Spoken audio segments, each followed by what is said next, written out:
कभी एक रानी ने मांग ली थी ऐसी बेटी जिसकी सुंदरता बर्फ जैसी सफ़ेद, होंठ गुलाब जैसे लाल और बाल काले आबनूस जैसे हों। पर उसे क्या पता था, यही सुंदरता एक दिन उसकी बर्बादी की वजह बनेगी। बहुत समय पहले की बात है। एक दूर देश में एक सुंदर रानी महल की खिड़की के पास बैठी थी। बाहर बर्फ गिर रही थी। वह एक सफ़ेद कपड़े पर कढ़ाई कर रही थी। उसी समय उसकी उंगली में सुई चुभ गई। खून की 2-3 बूंदें गिरकर बर्फ पर पड़ गई। रानी ने उस दृश्य को देखकर कहा, काश मेरी एक बेटी हो जिसकी त्वचा बर्फ जैसी सफ़ेद, होंठ खून जैसे लाल और बाल काले आबनूस जैसे हों। कुछ महीनों बाद रानी ने एक सुंदर कन्या को जन्म दिया। उसका नाम रखा गया स्नो वाइट। लेकिन दुर्भाग्यवश रानी का जल्दी ही निधन हो गया। राजा ने कुछ समय बाद एक और रानी से विवाह किया।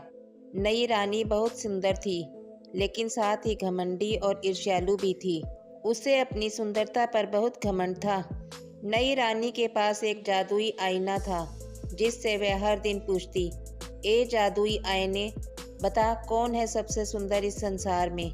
आईना जवाब देता, हे रानी, आप सबसे सुंदर हो। यह सुनकर रानी खुश हो जाती। लेकिन एक दिन आईना बोला, हे रानी, आप सुंदर हैं, पर अब स्नो वाइट आपसे भी सुंदर है। यह सुनते ही रानी को बहुत जलन हुई। उसने सोचा, जब तक स्नो वाइट जीवित है मैं सबसे सुंदर नहीं रह सकती। उसने एक शिकारी को बुलाया और आदेश दिया, स्नो वाइट को जंगल में जाकर मार दो और उसका दिल मेरे पास ले आओ। शिकारी स्नो वाइट को जंगल में ले गया, लेकिन जैसे ही वह उसे मारने के लिए आगे बढ़ा, वह स्नो वाइट की मासूमियत और सुंदरता से प्रभावित हो गया। उसकी आत्मा कांप उठी। उसने स्नो वाइट से कहा, भाग जाओ, जंगल में छिप जाओ, मैं रानी से कह दूंगा कि तुम मर गई हो। इसके बाद उसने एक हिरण का दिल काटकर रानी को दे दिया। रानी को लगा कि स्नो वाइट अब इस दुनिया में नहीं रही। स्नो वाइट जंगल में भागती रही। वह डर गई थी, थक गई थी और भूख से बेहाल थी। तभी उसे एक छोटा सा सुंदर घर दिखा।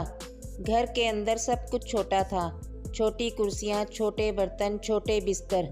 वह अंदर गई और वहां के खाने से भूख मिटाई, फिर थक कर सो गई। यह घर 7 बोनों का था, जो दिन भर खदान में काम करते थे। जब वे लौटे तो देखा कि कोई उनके घर में है। वे चौंक गए, लेकिन जब उन्होंने स्नो वाइट को सोते देखा तो उसके सौंदर्य और मासूमियत से मोहित हो गए। जब वह जागी तो उसने सब कुछ बता दिया। बोनो ने कहा, तुम यहाँ हमारे साथ रहो, लेकिन ध्यान रखना कि तुम्हें किसी भी अजनबी से कोई बात नहीं करनी है। स्नो वाइट ने वादा किया और अब वह उनके साथ खुशी खुशी रहने लगी। रानी फिर से अपने जादुई आईने से पूछती रही, लेकिन कुछ समय बाद आईना फिर बोला, हे रानी, आप सुंदर हैं, पर स्नो वाइट अब भी जीवित है और 7 बोनों के साथ रहती है। रानी गुस्से से पागल हो गई। उसने 3 बार अलग अलग रूप बदलकर स्नो वाइट को मारने की कोशिश की। पहली बार वह एक बूढ़ी महिला बनकर रंग बिरंगी कमरबंद बेचने गई। जैसे ही स्नो वाइट ने कमरबंद पहना, रानी ने उसे कस दिया और वह बेहोश हो गई। उसके बाद रानी वहां से चली गई, लेकिन बोने समय पर लौट आए और उसे बचा लिया। दूसरी बार वह कंघी बेचने वाली बनकर आई। उसने जहरीली कंघी स्नो वाइट के बालों में लगाई, जिससे वह फिर बेहोश हो गई। बौने फिर से समय पर आ गए। उन्होंने उसके सिर से कंघी निकाल दी और वह ठीक हो गई। तीसरी बार रानी ने एक जहरीला सेब बनाया, आधा लाल और आधा सफ़ेद। इस बार वह फिर बूढ़ी महिला बनकर आई और कहा, यह सेब लो बेटी, बहुत मीठा है।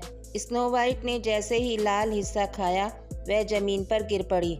इस बार बोनों की कोई तरकीब काम नहीं आई। वे बहुत दुखी हुए। उन्होंने उसे कांच के ताबूत में रखा और हर दिन उसके पास बैठकर रोते रहे।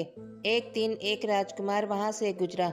उसने स्नो वाइट को देखा और तुरंत ही उसके सौंदर्य और मासूमियत से प्रेम कर बैठा।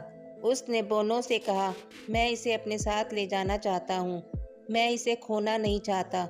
बोने सहमत हो गए। जैसे ही राजकुमार के लोग ताबूत को उठाने लगे, एक झटका लगा और स्नो वाइट के गले में फंसा सेब का टुकड़ा बाहर आ गया। उसने आंखें खोली और जिंदा हो गई। राजकुमार और बोने खुशी से झूम उठे। राजकुमार ने स्नो वाइट को विवाह के लिए प्रस्ताव दिया और दोनों की भव्य शादी हुई। सारे राज्य में उत्सव मनाया गया। रानी को जब इस बात का पता चला तो वह गुस्से और शर्म से पागल हो गई। अब स्नो वाइट और राजकुमार अपने महल में सुख, प्रेम और शांति के साथ रहने लगे। सातों बौने भी नियमित रूप से उनसे मिलने आते और जीवन भर उनके मित्र बने रहे। इसीलिए कहते हैं कि सुंदरता अगर विनम्रता के साथ हो तो वरदान बनती है, पर जब उसमें ईर्ष्या और घमंड घुल जाए तो वही सुंदरता सबसे बड़ा श्राप बन जाती है। रानी को अपनी सुंदरता पर गर्व और दूसरों से अधिक सुंदर दिखने की लालसा ने उसे गलत रास्ते पर चलाया, जिससे अंत में उसे अपमान और हार का सामना करना पड़ा। यदि आपको हमारी ये कहानी अच्छी लगी हो तो इसे लाइक करें और ज़्यादा से ज़्यादा शेयर करें। ऐसी ही अच्छी कहानियाँ सुनने के लिए हमारे चैनल को ज़रूर सब्सक्राइब करें।